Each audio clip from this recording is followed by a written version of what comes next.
Gold, trusted gold buyers. మీరు తాకట్టు పెట్టిన బంగారాన్ని విడిపించి ఈ రోజు ఉన్న మార్కెట్ ధరకు కొనబడను. నమస్కారం, వెల్కమ్ టు ఐ డ్రీమ్. నేను మీ విజిత.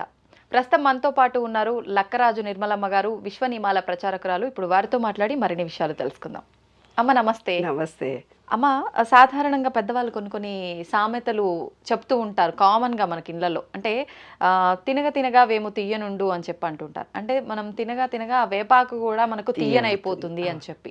అంటే ఇది ఒక సామెతగా మాత్రమేనమ్మా? సంసార జీవితానికి వస్తే గనక ఏదైనా సరే ఆ అన్యోన్యత అనేది రోజు రోజుకి ఒకరినొకరు అర్థం చేసుకునే విధానం అదంతా కూడా ఇంకా బాగుండాలి. అంటే ఇంకా తీయగా మధురంగా ఉండాలి ఆ దాంపత్యం కానివ్వండి, ఆ అన్యోన్యత కానివ్వండి. కానీ అలా ఉండదమ్మా.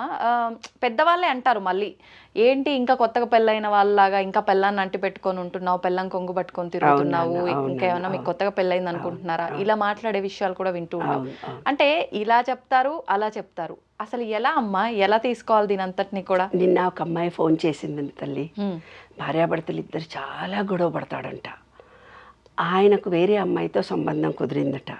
అతను వేరే అమ్మాయిని వేరే ఊరిలో ఉన్నాడట. ఈమె ఏదో ఆ అమ్మాయి బంగారం షాప్ అట, ఈ అమ్మాయి ఏమో చిన్న ఫ్యాన్సీ స్టోర్ నడుపుతుందట.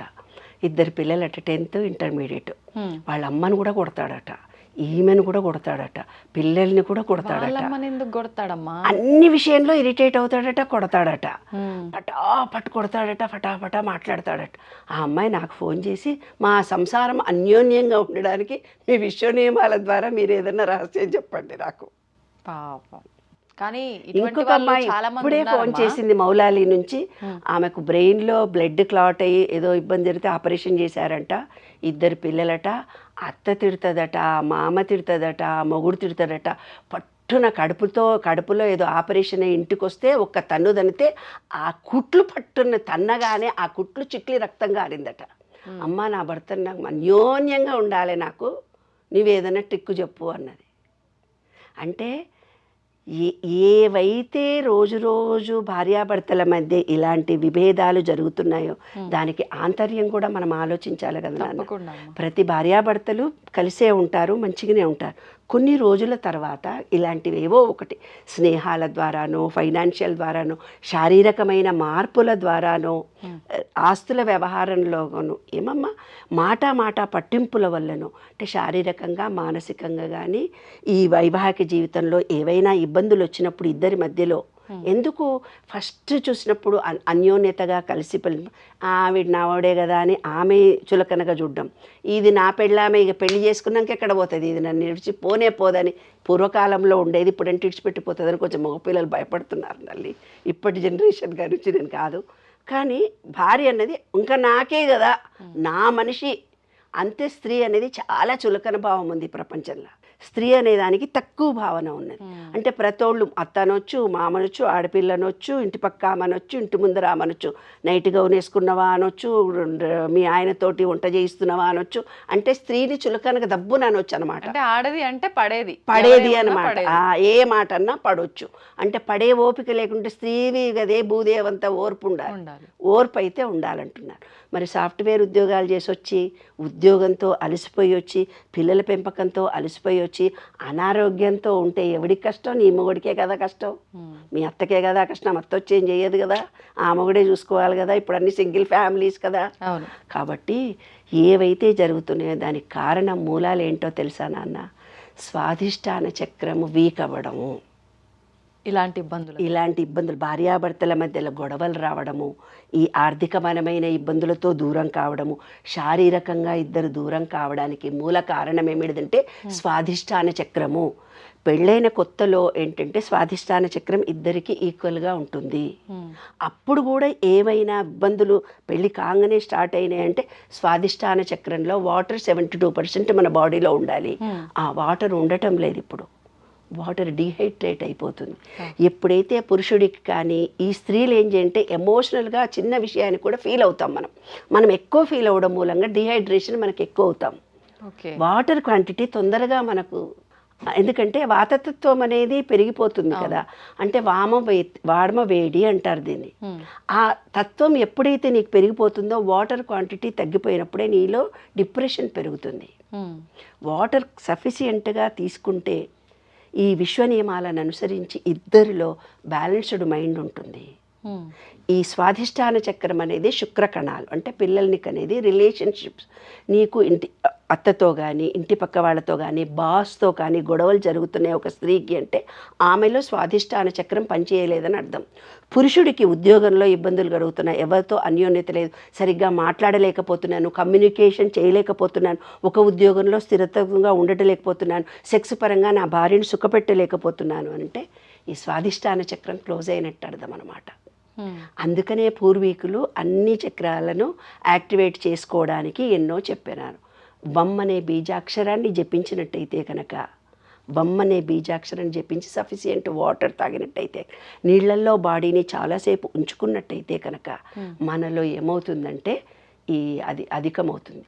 ఒక్కొక్కసారి స్త్రీకి వాతతత్వం పెరిగి కోరికలు పెరిగినప్పుడు పురుషుడు డౌన్గా ఉంటాడు, పురుషుడికి ఎక్కువ కోరికలు పెరిగినప్పుడు ఈమె డౌన్లో ఉంటుంది. అప్పుడే గొడవలు జరుగుతాయి నాన్న. అంటే ఒకరి పట్ల ఒకళ్ళు అన్యోన్యత నశించిపోతుంది. అంటే ప్రతి మనిషిలో స్త్రీతత్వము పురుషతత్వము రెండూ ఉంటాయి. స్త్రీలో పురుషతత్వం ఎక్కువైనప్పుడు పురుషునితో అన్యోన్యత ఉండలేదు. ఈ పురుషుడికి స్త్రీతత్వము తక్కువైపోయి పురుషతత్వం ఎక్కువైనప్పుడు ఆమె మీద డామినేషన్ ఎక్కువ చేస్తాడు. ఈ స్త్రీ జెండర్ అనేది తను ఈక్వల్ చేసుకోవాలి, పురుషతత్వాన్ని స్త్రీతత్వాన్ని తను ఈక్వల్ చేసుకోవాలి. అందుకనే యోగా మెడిటేషన్ చేయండి రా బాబు. భూమితో నీళ్లతో గాలితో ఆకాశంతో అందరితో అనుబంధం పెంచుకుంటే మనలో రిలేషన్షిప్స్ పెరిగి ఇలాంటి గొడవలు రావు. అంటే ఇంగిత జ్ఞానం మనలో వస్తుంది. అమ్మ కొన్నిసార్లు ఒక సైడ్ నుంచి బాగానే ఉంటారు, అంటే ఫర్ ఎగ్జాంపుల్ మగవారు బాగానే ఉన్నారు అనుకోండి అన్ని విషయాల్లో, ఆడవారు మాత్రం అంటే ఇంత ముందులాగా లేరు అని చెప్పి, నువ్వు ఇంత ముందులా లేవు, ఇంత ముందు చాలా బాగుండేటోడివి, అలా ఉండేటోడివి, ఇలా ఉండే, అంటే ఇప్పుడు నేను నీకు బోర్ కొట్టేశానా, లేకపోతే ఇంకేదైనా రిలేషన్ ఉందా, ఇలా ఈ రకంగా ఆలోచించే ఆడవాళ్ళు ఉంటారు. ఇది ఎట్లాంటి ఆడవాళ్ళు ఆలోచిస్తారు, మగవాళ్ళు కూడా ఆలోచిస్తారు నాన్న. ఎందుకు ఇది వెనకట్లాగా భార్య అయితే ఏమవుతుందంటే సైకలాజికల్గా స్త్రీకి ఏమవుతుందంటే ఈమె అలసిపోయి ఉంటుంది, అతను చెయ్యి వేయగానే ఈమె మానసికంగా టయర్డ్గా ఉంటుంది, అంటే ఒక రకమైన ఇచ్ఛ లేకుండా ఉంటుంది. అంటే స్త్రీత్వం తగ్గిపోయింది ఆమెలో. స్త్రీత్వం తగ్గిపోయినప్పుడు డిటాచ్మెంట్ పెరుగుతుంది నాన్న, కోరికలు కూడా తరిగిపోతాయి. అతనితోటే ప్రతి మాట చెప్పాలనుకోకుండా ఈమె స్వీయ నిర్ణయాలు తీసుకోవడం మొదలు పెడుతుంది. అతనితో అనుబంధంతో అబ్బాయి ఏదో ఒకటి కార్యక్రమమా, ఏదో వ్యవహారం, పాడుబెట్ట పిల్లలు పుట్టారు కదా, ఇంకా ఇవన్నీ కోరికలతో జీవించాలా, ఏదో మానసికంగా ఆమె ఎదుర్కొన్నటువంటి సమస్యల వల్ల శారీరక బలహీనత కావటం వల్ల మానసికంగా తను వీక్ అవుతుంది. వీక్ అయినప్పుడే ఇలాంటివన్నీ తయారవుతాయి. కాబట్టి ఈ ఆజ్ఞాచక్రం అనేది ఎప్పుడూ బ్యాలెన్స్డ్గా ఉండాలి అని అంటే ఫుడ్ తినాలని అన్నాన్ని పెట్టారు. మనం ఇవాళ అన్నాన్ని తగ్గించేసి రోటీలకు పిజ్జాలకి బర్గర్లకి అలవాటు పడ్డ తర్వాత నీ ఆజ్ఞాచక్రం అనేది అంటే మదర్ ఫీలింగ్ అనేది తగ్గిపోతుంది. పురుషుడికి కోరికలు అనేవి తగ్గిపోతున్నాయి. తగ్గిపోవడానికి పెరగడానికి మన ఆహార వ్యవహారాలే కారణం. ఆహార విహారంలో తేడాలు వస్తున్నాయి కాబట్టి గొడవలు జరుగుతున్నాయి. ముఖ్యమైన సూత్రం అదే. అంటే లోపం ఆహారంలోనే ఉందంట. ఆహారంలోనే, ఆలోచనలో లోపం లేదంటారా? ఆహారం ఏదేస్తామో అవే ఆలోచనలు వస్తాయి మేడం గారు. లోపల నువ్వు బీజం వేసింది ఆహారం అయితే మంచి ఆలోచనలే వస్తాయి.